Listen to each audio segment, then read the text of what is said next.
রোদে শুকানোর ঝামেলা ছাড়া আলু দিয়ে ইনস্ট্যান্ট এই চিপসটা বানানো যায়, তা কি আপনারা জানেন? আর এই চিপসটা খেতে অসম্ভব রকম মজা, কারণ এটা অনেক বেশি ক্রিস্পি এবং কুরকুরে হয়। বাজারে যে লেইজের চিপসগুলো খাই ঠিক ওই রকমই হয় এই চিপসটা, একদম পয়সা উসুল একটা রেসিপি। যদি মাত্র কয়েকটা আলু থাকে তাহলে কিন্তু ইনস্ট্যান্ট ভাবে এই চিপসগুলো আপনারা ইজিলি বানিয়ে দিতে পারবেন বেবিদের। আর বাচ্চারা যখনই চিপস খাওয়ার জন্য বায়না ধরবে তখনই আপনারা এরকম কাঁচা আলু দিয়ে চিপসগুলো ইনস্ট্যান্ট বানিয়ে দিতে পারবেন। তো এই চিপস বানানোর জন্য প্রথমেই আমার লাগবে কয়েকটা আলুগুলোকে আমি খুব সুন্দরভাবে খোসা ছাড়িয়ে নিলাম। এখন এই আলুগুলোকে আমি খুব সুন্দরভাবে ধুয়ে নেব। আলুগুলো ধোয়া শেষ হয়ে গেলে টিস্যু পেপার অথবা সুতি কাপড় দিয়ে খুব সুন্দরভাবে আলুগুলোকে মুছে নিতে হবে। চেষ্টা করবেন অবশ্যই আলুগুলোকে খুব সুন্দরভাবে মুছে নিতে, আলুতে যেন কোনো প্রকার পানি না থাকে। আমি টিস্যু পেপারের সাহায্যে সবগুলো আলু খুব ভালোভাবে মুছে নিয়েছি। আপনাদের বাসায় যদি টিস্যু পেপার না থাকে তাহলে সুতি কাপড় দিয়ে মুছে নিলেও চলবে। পরিষ্কার একটা সুতি কাপড় নিয়ে খুব ভালোভাবে মুছে নেবেন। এখন এই আলুগুলোকে এরকম ভাবে আমি স্লাইস করে কেটে নিচ্ছি। আপনাদের বাসায় যদি চিপস কাটার থাকে তাহলে কিন্তু ইজিলি এটা চিপস করতে পারবেন, বাট আমার বাসায় আনফরচুনেটলি কোনো প্রকার চিপস কাটার নাই, তাই আমি এরকম ভাবে স্লাইস করে নিচ্ছি। আর এটা দিয়ে স্লাইস করলে না অনেক পাতলা হয়, আর যাদের বাসায় বটি আছে তারা কিন্তু বটি দিয়েও এরকম ভাবে পাতলা করে স্লাইস করে নিতে পারবেন।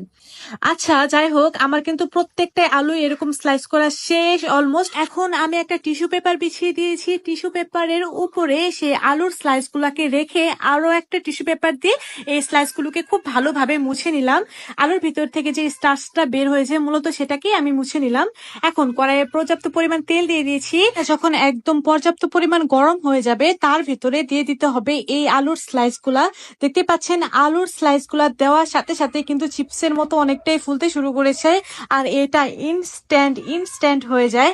আপনারা জাস্ট চোখ বন্ধ করে এই রেসিপিটা বানাইতে পারবেন। এটা ইনস্ট্যান্ট চিপস হয়ে যায়। এটাকে 4 থেকে 5 মিনিট লো মিডিয়াম আঁচে ভাজবেন, অর্থাৎ অতিরিক্ত গরম আঁচে ভাজবেন না, জাস্ট লো মিডিয়াম আঁচে এটাকে ভেজে নেবেন।